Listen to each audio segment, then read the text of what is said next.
Almost a week, the scientists from more than 20 countries worldwide have spent in Bukovina.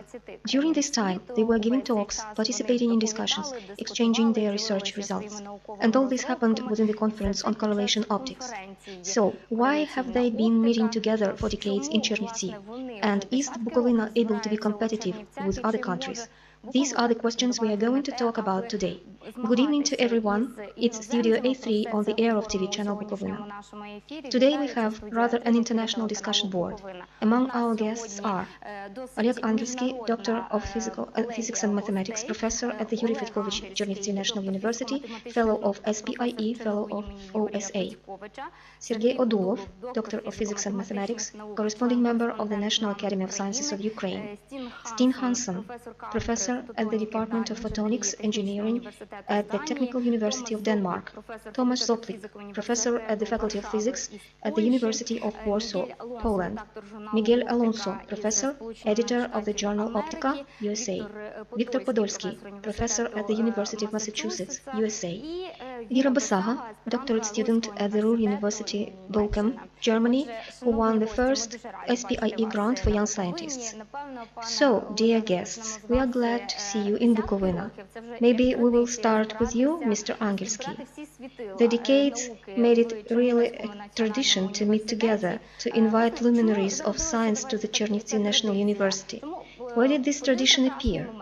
Why did Bukovina become once a well-known epicenter of gathering, exchanging, discussing?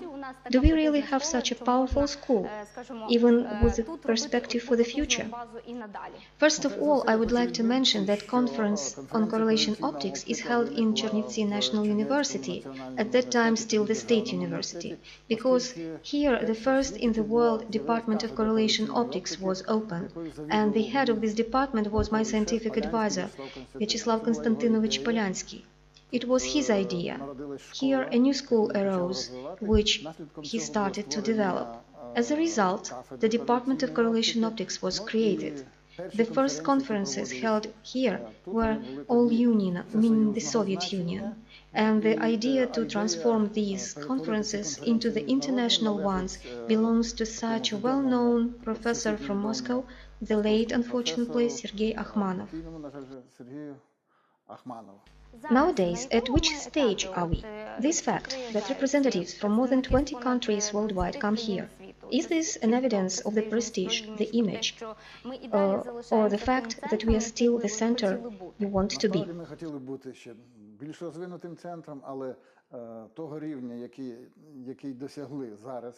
Actually, we would like to be even a more developed center, but the level we have achieved so far is enough to allow us to invite famous scientists, opticians from all over the world.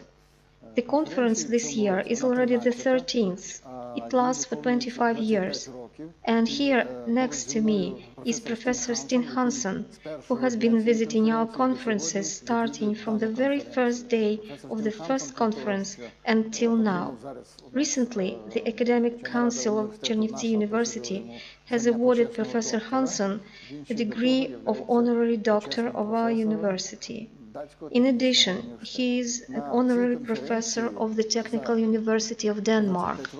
During these 25 years, our conferences were visited by almost all famous opticians from all over the world, from the USA, Japan, from all European countries, etc. For example, I can mention Sir Michael Berry, who got his title from the Queen of England for his scientific achievements.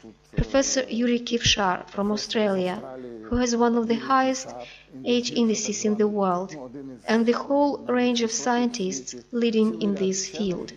They come here in order to teach us, as well as to see what we have. Since such people visit us again and again, I suppose there are reasons for that.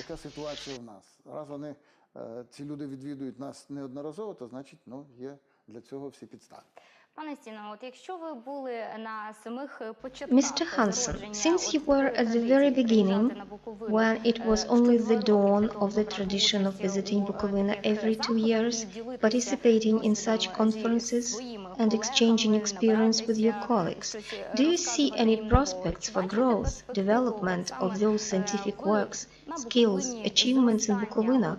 compared to your first visit here?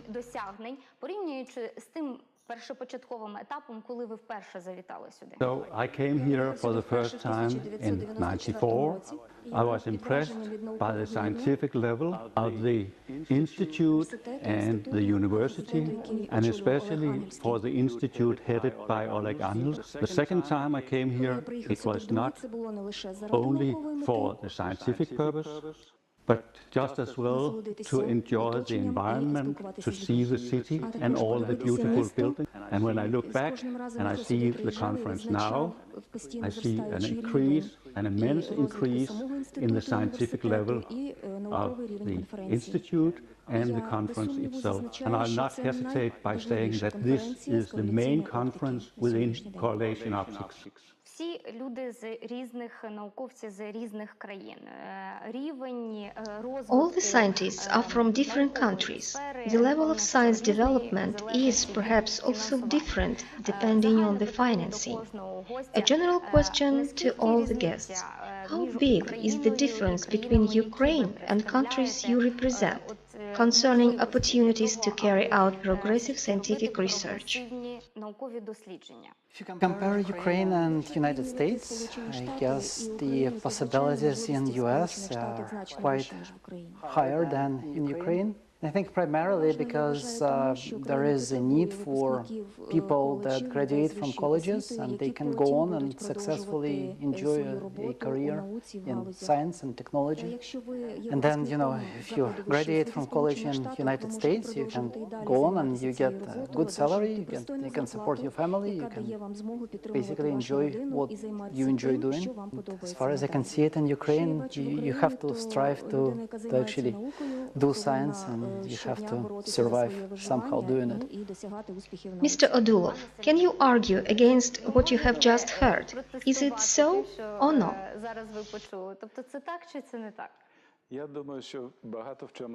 Of course, I agree to a great extent with both our guests, since I represent Kiev, as you could understand. But I also want to add that there are certain general things. What is university? Its main purpose is to give the knowledge to the young people, to educate gifted people who could later raise the current level as well as bring it perhaps to the level described by my colleague from the USA. And I would like to say that in Chernivtsi it is already a very old tradition. Chernivtsi University, when it was established, proposed to the future Nobel Prize winner, Erwin Schrödinger, to come here and to become the head of the theoretical physics department. And that future Nobel Prize winner accepted the offer. However, the planets somehow didn't agree. The Austro-Hungarian Empire collapsed.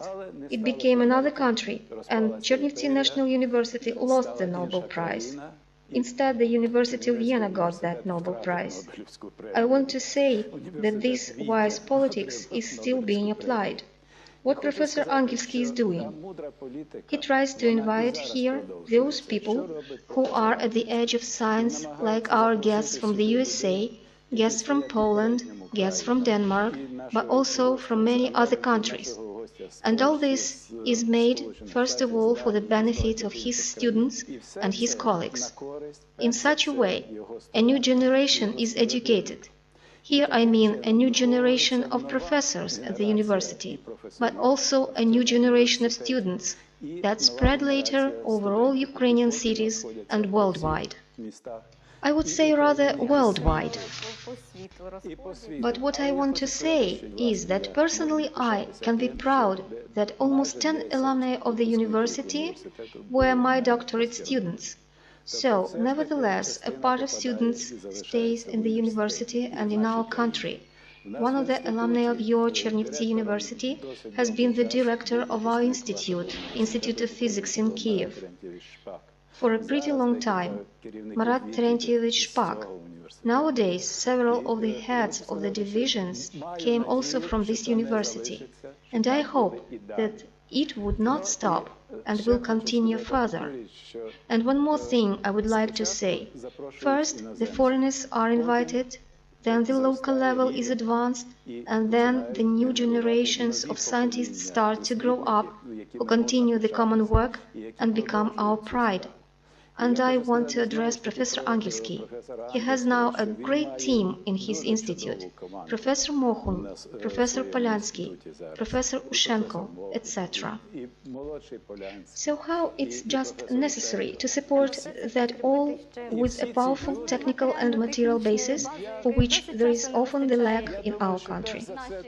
I think that, first of all, it's necessary to attempt to do that, to establish contacts with other centers, send there our doctorate students, what is actually performed very successfully here in Chernivtsi University. Now I have a question to Mr. Zoplik, since he is from Poland, which is a very close country to us, and it was not so long ago since it overcome all the stages that we are trying to carry out now. Those stages of reformations, our attempts to catch the civilization train speeding ahead of the whole country. What is your supporting system of scientists in universities as structures in general? In order to generate anything to be sold later, to get back resources for the country, as well as to increase the image of the university and the scientists personally. Actually, I have no deep enough knowledge to compare these conditions of research work in Ukraine and in Poland.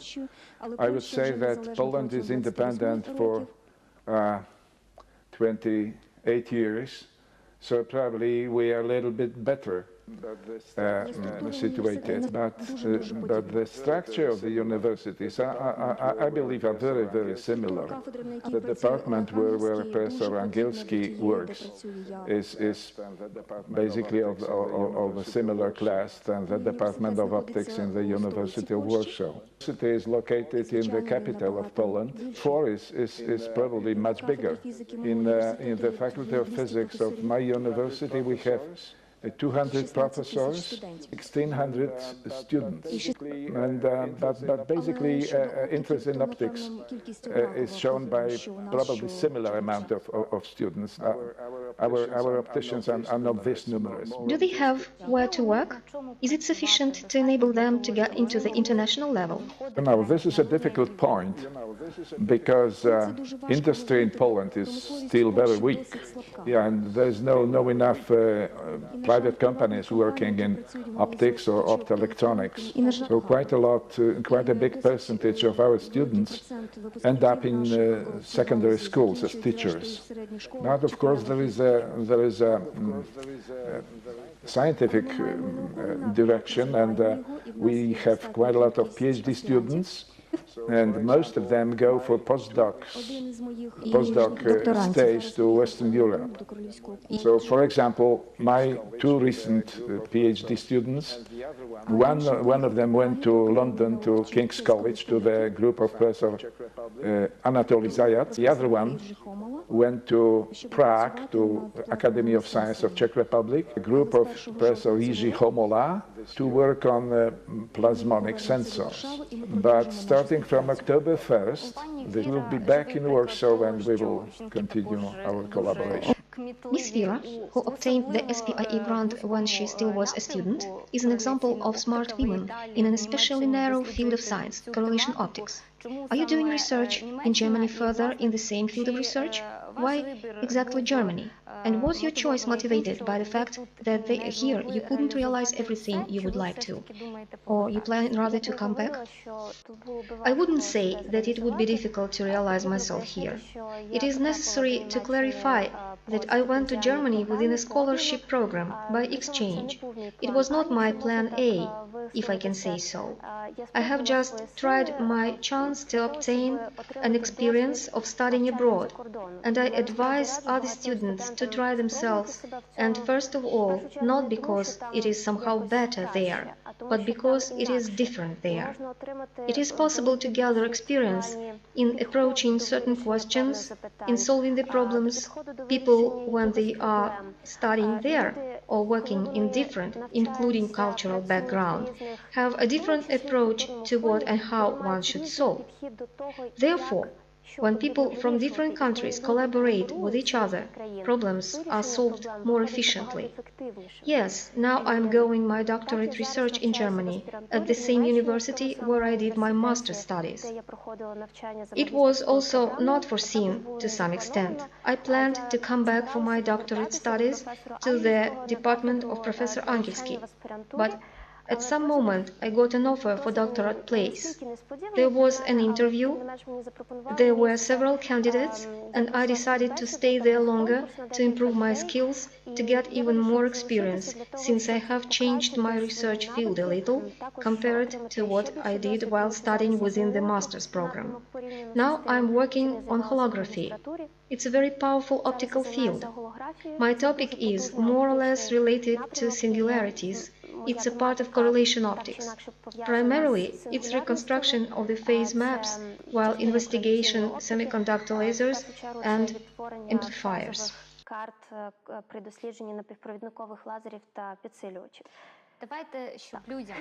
So that the people could understand it in a popular way. Where is it used later? Some certain examples. People rather need final points to comprehend lofty matters.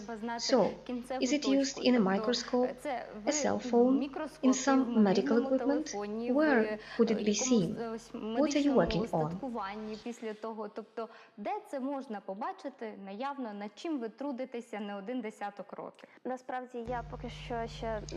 I'm rather a young specialist in this field, but in fact, optics is implemented in all the fields you mentioned. What am I working on? And what is now a pretty popular field is telecommunications, first of all. We need laser for communication, for signal processing, for encoding. Nowadays, such a field as cryptography is extremely popular, and correspondingly, its communications as for the civil customers as well as for the military part of our society. You cannot change it. Optics is a dual-use technology. In addition, it is used in the fundamental research. Actually, we do not understand still lots of things in our world, and there is still a lot to investigate. And optics is such a visual and demonstrative branch of physics, may help to understand how certain process occurs. Therefore, it is quite an implied field, to my mind. If more simply, for example, it is utilized in quality control devices made of both glass and other materials, while manufacturing some gears. It is used in construction of instruments like night vision devices, laboratory microscopes. Optical engineers are required for managing medical equipment that is now at a very high technical level in hospitals, and there is a demand in a person who could tune this equipment in the right manner for investigation of human organs, to carry out surgeries on the eyes. In fact, there are numerous directions in optics.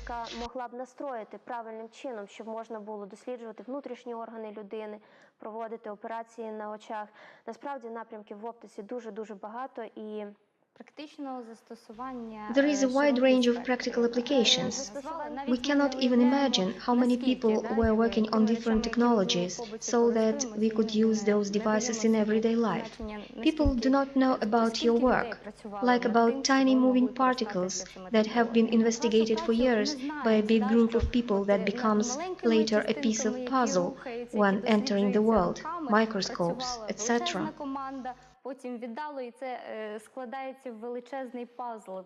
May I give another example? There is a quite famous private clinic in Chernivtsi, eye surgery clinic, headed by one of our alumni, Oleg Demyanishin, who is also helping us in holding the conference on correlation optics.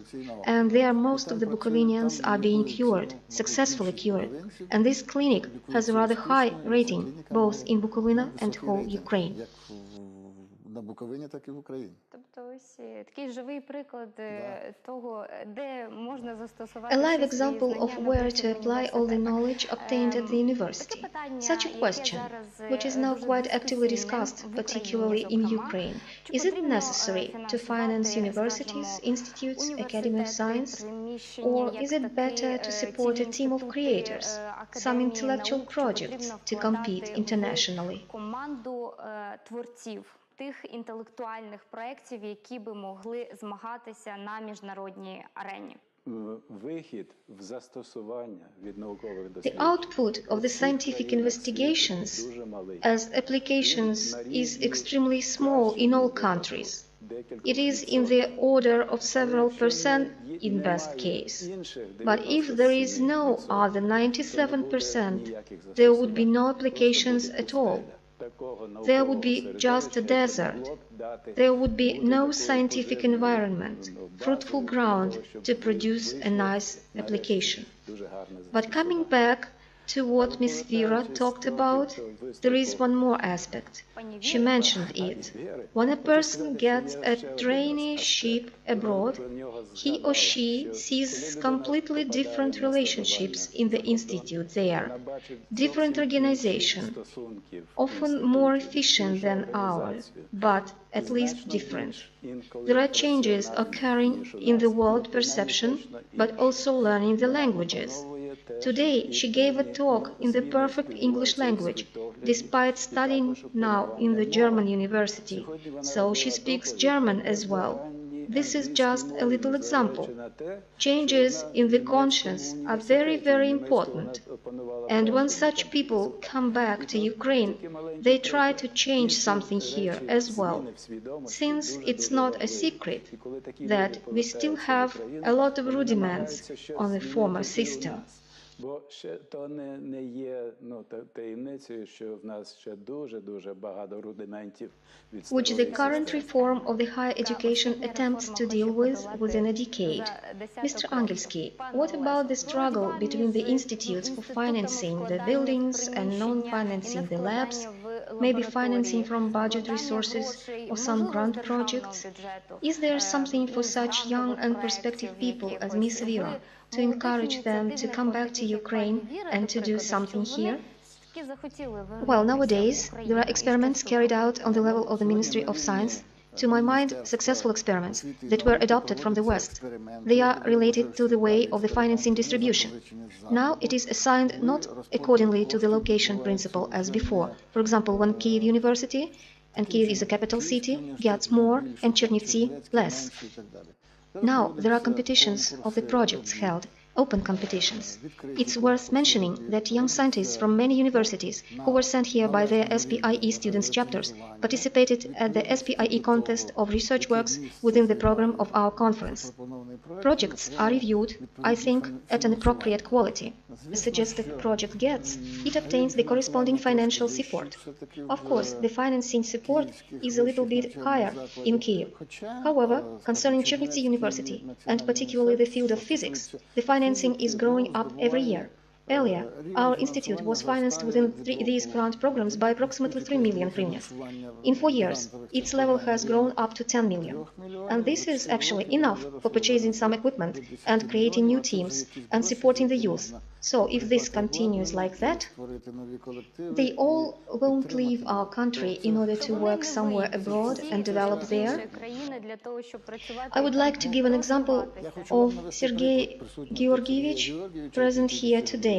When he was young, he used to work in France, in Germany, and in many other places.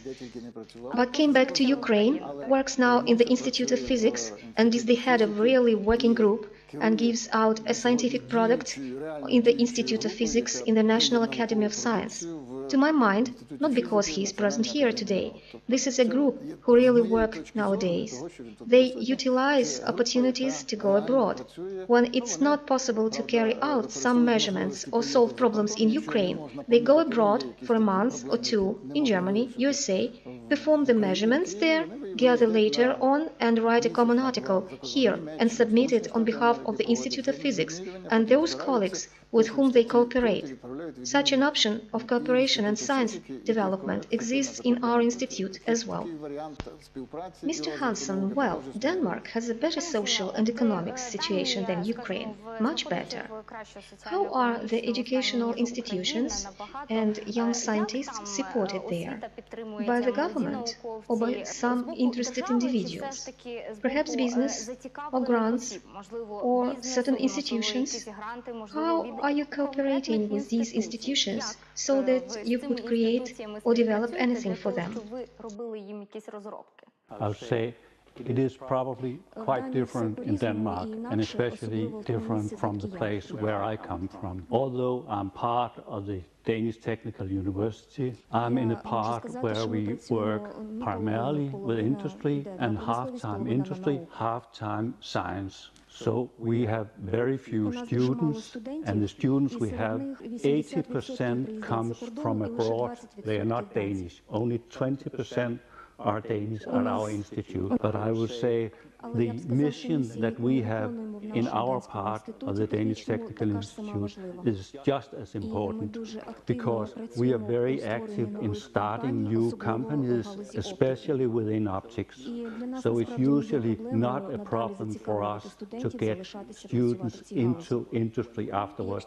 So when we at our institute get an idea, we put a patent on it usually. As soon as you got a patent, it's easier for us to get investment from private industry. And I'm not only talking about Danish industry, I'm talking about Chinese industry, American industry. I can give one example.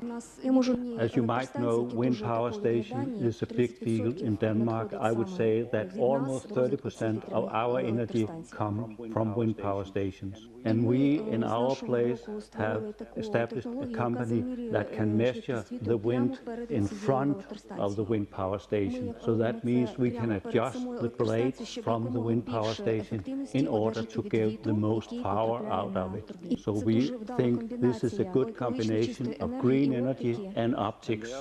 And therefore, although we work with industry, we are very interested in getting new ideas. And therefore, I myself is very happy to attend this conference, which I have attended for 15 years, because we take something from the ground level, that means the basic scientific level, try to make it up to an application.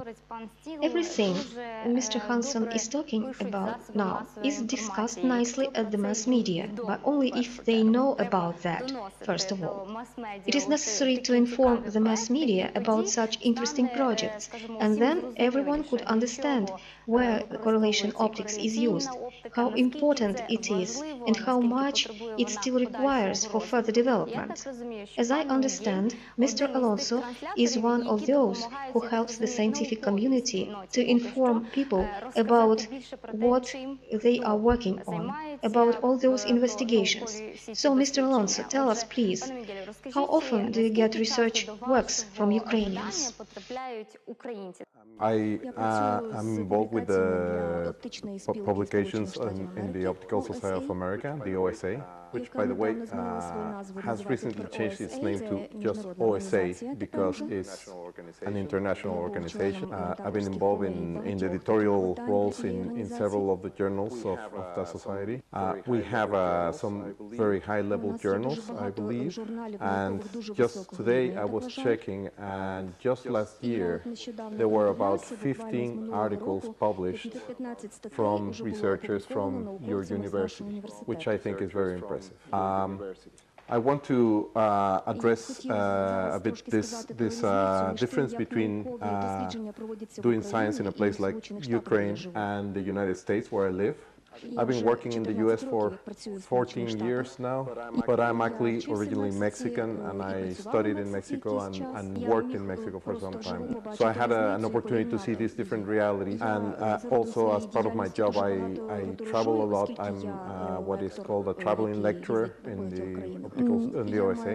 So I have a lot of contact with students from many countries, many of the so-called developing countries. Well, as Steen mentioned when he accepted the honorary degree in the ceremony, sometimes, while it is very good to have many resources, sometimes having limited resources forces you to make the most of what you have. So I think very good students come from places like Ukraine, like Chernivtsi, and as well as they make the most of what with the resources they have and achieve very impressive results. I think I use the proverb at my inauguration that it's better to smile out of a small window than it is to cry out of a big window.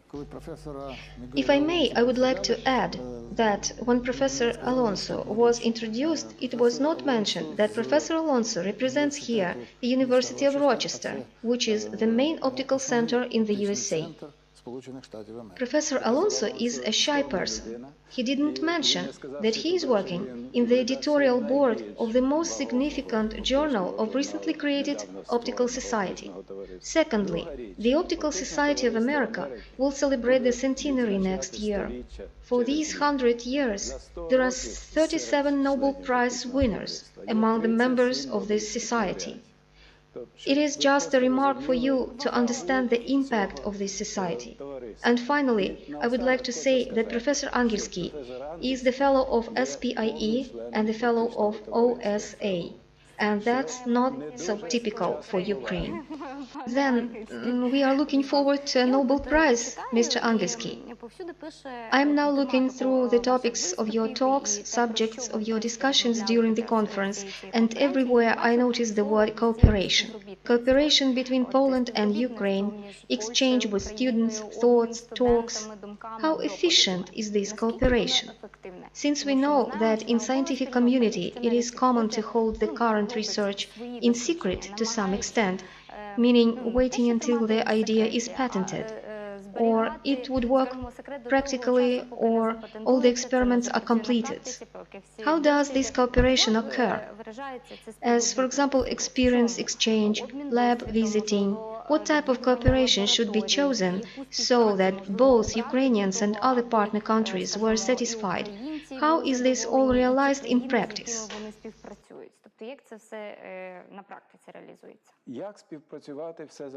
The manner of cooperation depends on the people.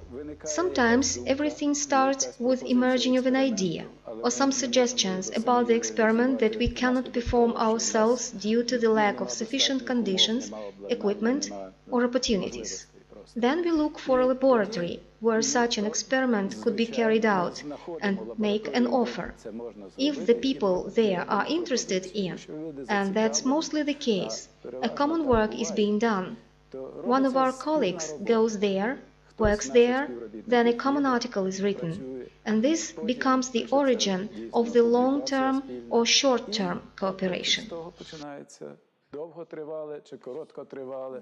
В принципі, на Заході зміни відбуваються частіше, In principle, in the Western countries, the changes occur much more often than with us. One more time, I can refer to Germany. If a professor retires there, his laboratory is closed. Therefore, one shouldn't hope that the cooperation will last forever. Then again, some movement should take place. Only this is the way to cooperate efficiently. Keep on this work. I would like to ask to share your thoughts, Mr. Zoplik and Mr. Podolsky. In my opinion, the situation in Poland is very different than in Denmark, because 95% of our students are Polish. There is a lot of contests for research projects for young people, and the success rate is between 30 and 40%. And for us, it is much lower, say close to 10%. Now I have a question to my Ukrainian friends. Are you allowed to participate in European projects? Is it according to European regulations? Are you allowed to be a partner in European project?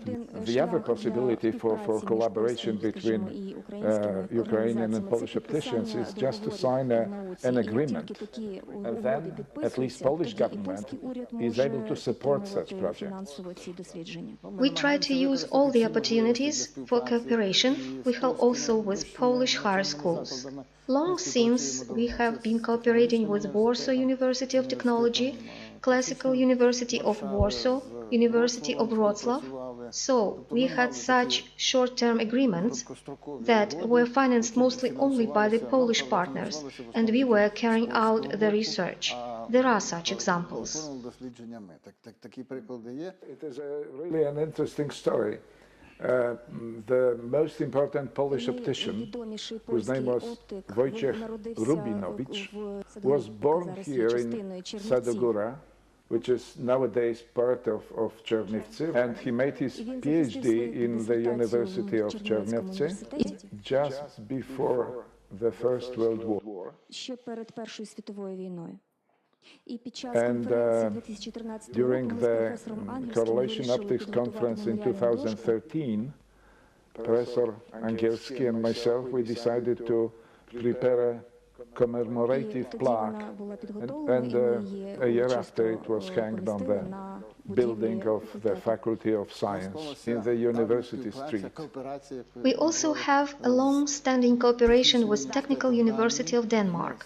Together with Professor Hansen, we have published as a result of this cooperation a monograph published by SPIE, 14 articles in Optics Express, and besides this, there is a wide range of publications that were made together, and this cooperation is based on the mutual trust, so that we do not have any secrets, and thus, via information exchange, we can publish common works, and it's a long-standing tradition, which I hope will go on.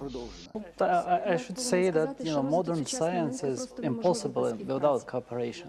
There are very, very, very few institutions and groups who can do everything that they want to do. It was said there, you must cooperate, and it's all free exchange of ideas between different partners. You basically look for new opportunities and you make the best of it. And we took a chance and we invited a couple of colleagues from Chernivtsi State. It was a great opportunity to have two of them at University of Massachusetts. They did very nice work. I think we have 2 publications coming up from that work. Did you have a goal to achieve something at the end of the conference? What would it be? Promotion of this cooperation?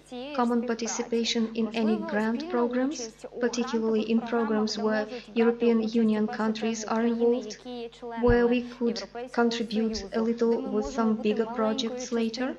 What is the future? Is there perhaps a possibility that the Ukrainians and other foreigners' achievements would be noticed by the huge entertainments, business organizations from another point of view? I mean those organizations that would invest money at the very beginning of the research in order to utilize the results later. What is expected after this conference? What are the conclusions?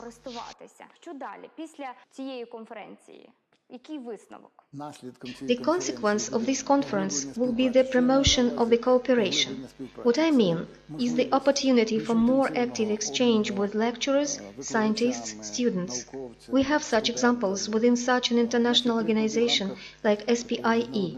Yearly, our students go to the student forums, where they exchange their experience, obtain the required information. There are similar meetings, conferences, workshops, seminars. We have such an experience also within the Optical Society of America, OSA.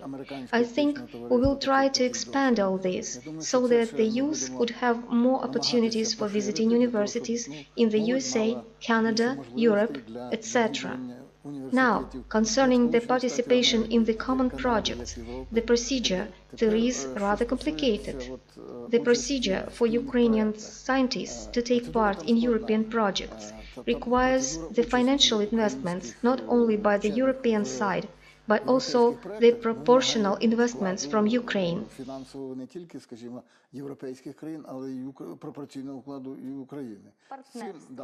Yes, partner investments. We have difficulties with this procedure, but just before this conference we have got an offer to join the already accepted project, where they need some optical methods for some particles quality control, and we joined this project. And I would like to emphasize one more time that it's a very important point. We are talking about the university. During the conference opening, at the last rows of the hall, the young people were sitting. They were nicely closed up. It was a celebration for them. They listened to prominent scientists from all over the world. It was a motivation for other young people to come to Mr. Angielski the next year, to knock on his door, and to apply for studying at this faculty, this institute. This should not be missed. One of your alumni in our institute is currently working on the history of the Ukrainian physics. He searches for famous Ukrainians who were forced to go abroad, to the USA, to Europe, worldwide, gathers the information about them, publishes nice books. I'm talking about Professor Shenderovsky. And on arriving to the hotel here, I was pleasantly surprised to find a nice article about him in the Bukovinian newspaper. And that is also taken into account when we are organizing such conferences. Try to establish some contacts. We have to give our successors a certain reference level to show them that here in Ukraine there was always something progressive, up to date, that it didn't emerge only 25 years ago. І що воно не виникло тільки 25 років тому. Our program is coming to the end, and as a conclusion, I would like to ask Ms. Vera, why the science in general and that narrow field that you have chosen for yourself is important. The science is important, since it enables our society and our world to develop. Nowadays, very often one can find some articles that the archaeologists have discovered different medical or technical instruments used by the ancient Romans or ancient Greeks. It appears that we do not even know what the level those civilizations had achieved. Moreover, we have to study even more to master certain things they could do. Therefore, even if we know already a lot, even if we can construct and apply lots of instruments, that doesn't mean that we have already achieved the level we could. Nowadays, the idea to fly to the Mars is emerging once again, and people do need optics there. They would require the instruments for analysis of the samples gathered from the surface for performing some experiments. Optics would be required for guiding the aircraft, of course, providing it would take off at least. I hope this will happen. There would be a demand in instruments to operate as sensors so that the apparatus could move somehow over the surface before the people would go there. So, the science is the engine of the society development. And perhaps nowadays here it occurs, unfortunately, rather as the enthusiasm of some individuals. But I hope this will change very soon. And at this positive note, come back to Ukraine certainly, and do something so that Bukovinians could fly to the Mars and say that there is a tiny part of Bukovina. Dear guests, I would like to thank you for our discussion today. I wish your research achievements, and so that your countries were proud of you, and particularly Ukraine. I thank also the viewers for their attention. Goodbye.